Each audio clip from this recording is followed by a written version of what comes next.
AI Read to Me presents Romeo and Juliet by William Shakespeare and E. Nesbit. Now close your eyes and relax. Once upon a time, there lived in Verona two great families named Montague and Capulet. They were both rich, and I suppose they were as sensible in most things as other rich people. But in one thing, they were extremely silly. There was an old quarrel between the two families, and instead of making it up like reasonable folks, they made a sort of pet of their quarrel and would not let it die out, so that a Montague wouldn't speak to a Capulet if he met one in the street, nor a Capulet to a Montague. Or if they did speak, it was to say rude and unpleasant things, which often ended in a fight.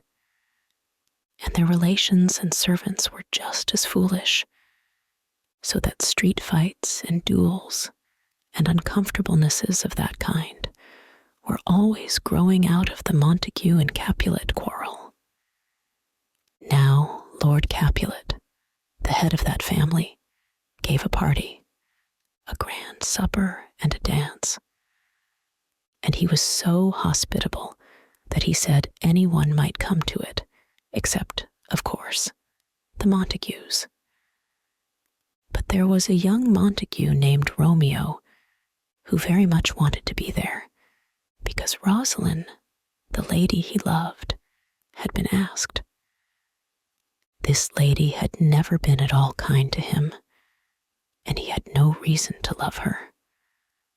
But the fact was that he wanted to love somebody, and as he hadn't seen the right lady, he was obliged to love the wrong one.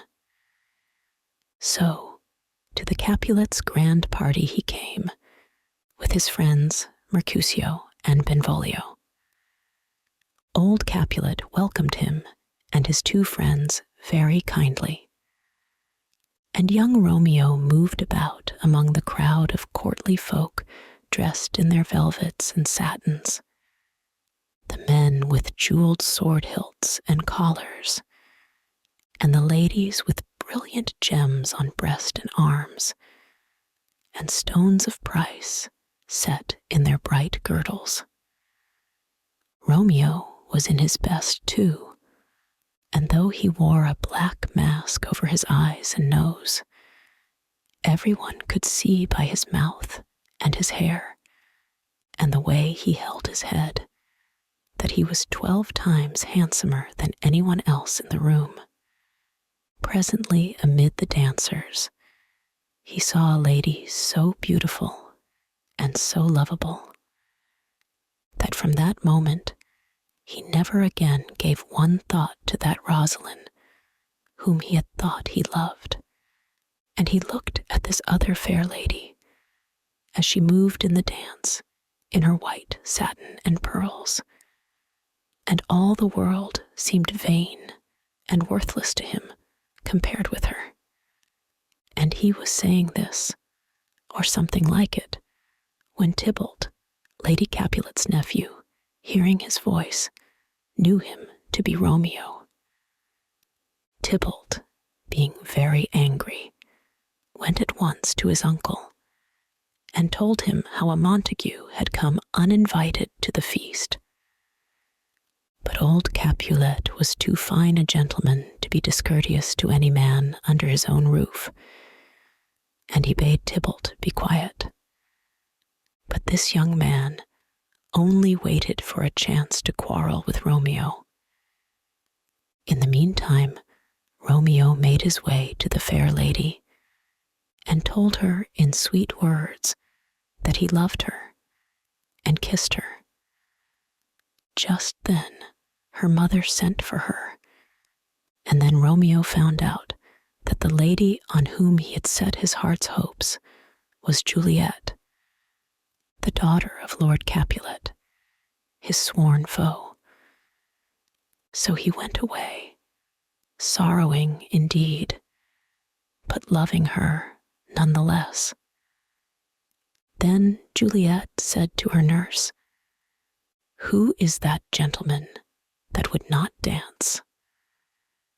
"His name is Romeo, and a Montague, the only son of your great enemy," answered the nurse.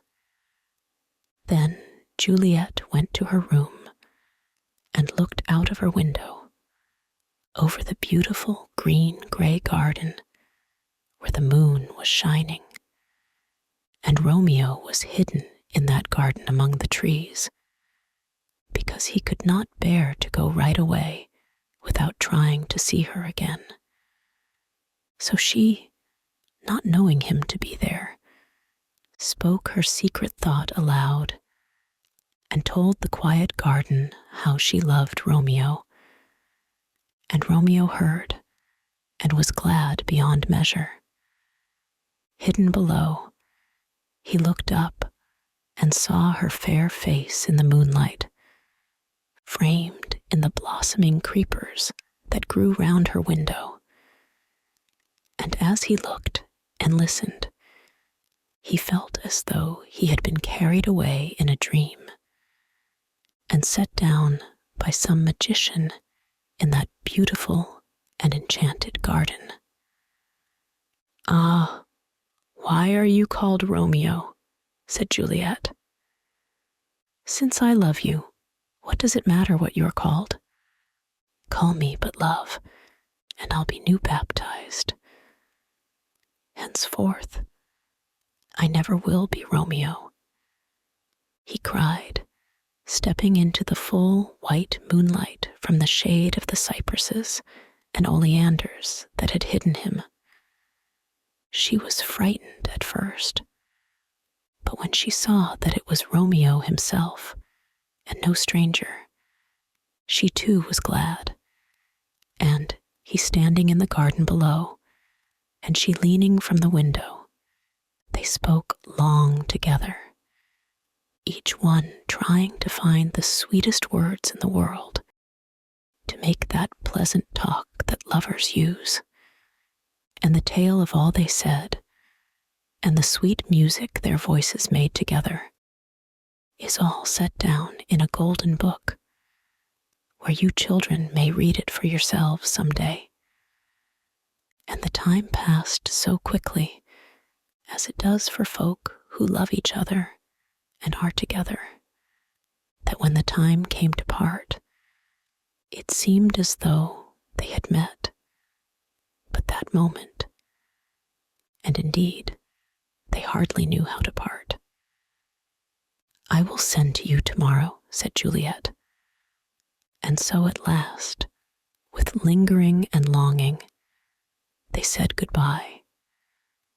Juliet went into her room, and a dark curtain hid her bright window.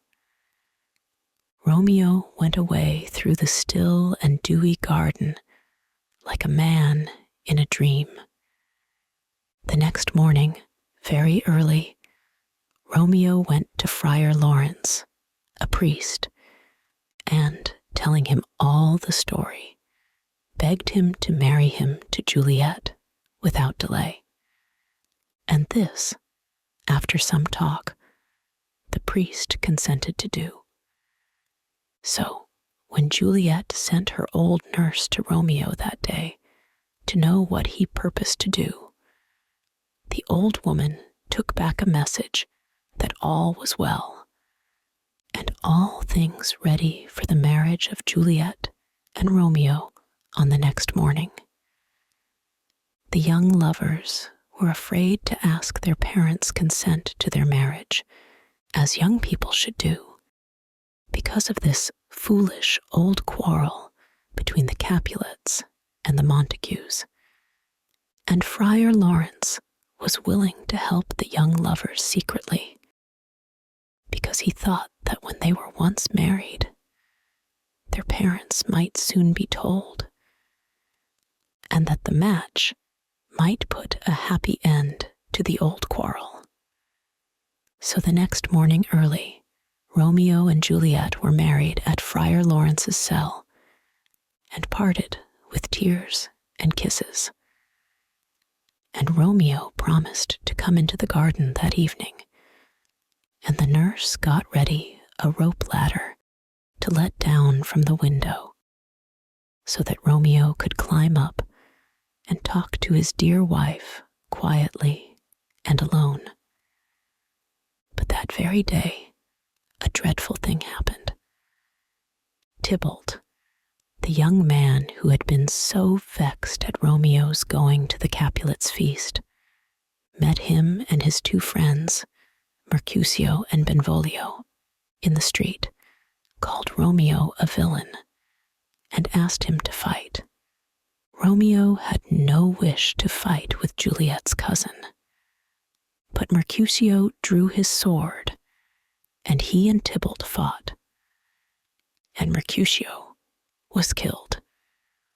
When Romeo saw that this friend was dead, he forgot everything except anger at the man who had killed him, and he and Tybalt fought till Tybalt fell dead. So, on the very day of his wedding, Romeo killed his dear Juliet's cousin and was sentenced to be banished. Poor Juliet and her young husband met that night indeed. He climbed the rope ladder among the flowers and found her window.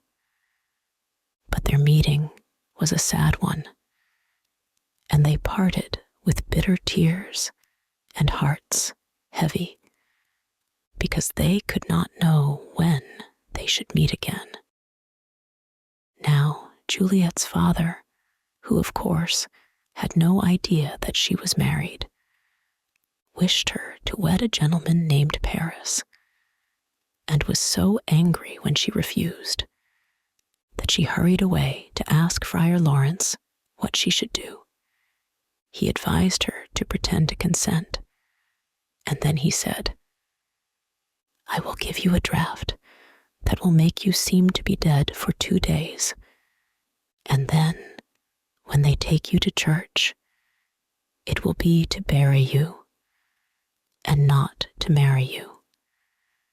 They will put you in the vault thinking you are dead, and before you wake up, Romeo and I will be there to take care of you. Will you do this, or are you afraid?" "I will do it. Talk not to me of fear," said Juliet. And she went home and told her father she would marry Paris. If she had spoken out and told her father the truth, well, then this would have been a different story. Lord Capulet was very much pleased to get his own way, and set about inviting his friends and getting the wedding feast ready. Everyone stayed up all night, for there was a great deal to do, and very little time to do it in. Lord Capulet was anxious to get Juliet married, because he saw she was very unhappy. Of course, she was really fretting about her husband Romeo, but her father thought she was grieving for the death of her cousin Tybalt, and he thought marriage would give her something else to think about. Early in the morning, the nurse came to call Juliet and to dress her for her wedding, but she would not wake, and at last the nurse cried out suddenly, "Alas, alas, help, help, my lady's dead. Oh, well a day that ever I was born." Lady Capulet came running in, and then Lord Capulet and Lord Paris, the bridegroom. There lay Juliet, cold and white and lifeless, and all their weeping could not wake her. So it was a burying that day, instead of a marrying. Meantime, Friar Lawrence had sent a messenger to Mantua with a letter to Romeo telling him of all these things. and all would have been well, only the messenger was delayed and could not go. But ill news travels fast. Romeo's servant, who knew the secret of the marriage, but not of Juliet's pretended death, heard of her funeral, and hurried to Mantua to tell Romeo how his young wife was dead and lying in the grave. "Is it so?" cried Romeo, heartbroken. "Then I will lie by Juliet's side tonight."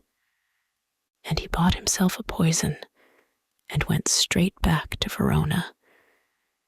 He hastened to the tomb where Juliet was lying. It was not a grave, but a vault. He broke open the door and was just going down the stone steps that led to the vault where all the dead Capulets lay, when he heard a voice behind him calling on him to stop. It was the Count Paris, who was to have married Juliet that very day. "How dare you come here and disturb the dead bodies of the Capulets, you vile Montague?" cried Paris. Poor Romeo, half mad with sorrow, yet tried to answer gently. "You were told," said Paris, "that if you returned to Verona, you must die." "I must indeed," said Romeo. "I came here for nothing else. Good, gentle youth, leave me. Oh, go, before I do you any harm. I love you better than myself. Go, leave me here." Then Paris said, "I defy you, and I arrest you as a felon." And Romeo, in his anger and despair, drew his sword. They fought, and Paris was killed. As Romeo's sword pierced him, Paris cried, "Oh, I am slain. If thou be merciful, open the tomb and lay me with Juliet." And Romeo said, "In faith, I will." And he carried the dead man into the tomb and laid him by the dear Juliet's side. Then he kneeled by Juliet and spoke to her, and held her in his arms, and kissed her cold lips, believing that she was dead, while all the while she was coming nearer and nearer to the time of her awakening. Then he drank the poison and died beside his sweetheart and wife. Now came Friar Lawrence, when it was too late, and saw all that had happened. And then poor Juliet woke out of her sleep to find her husband and her friend both dead beside her. The noise of the fight had brought other folks to the place too, and Friar Lawrence, hearing them, ran away, and Juliet was left alone. She saw the cup that had held the poison and knew how all had happened. And since no poison was left for her, she drew her Romeo's dagger and thrust it through her heart. And so, falling with her head on her Romeo's breast, she died. And here ends the story of these faithful and most unhappy lovers. And when the old folks knew from Friar Lawrence of all that had befallen, they sorrowed exceedingly. And now, seeing all the mischief their wicked quarrel had wrought, they repented them of it, and over the bodies of their dead children they clasped hands at last in friendship and forgiveness. This concludes this reading of Romeo and Juliet by William Shakespeare and E. Nesbit. If you enjoyed it, please like and subscribe. To listen ad-free, visit aireadtome.com or use the link in the description. Thank you for your support.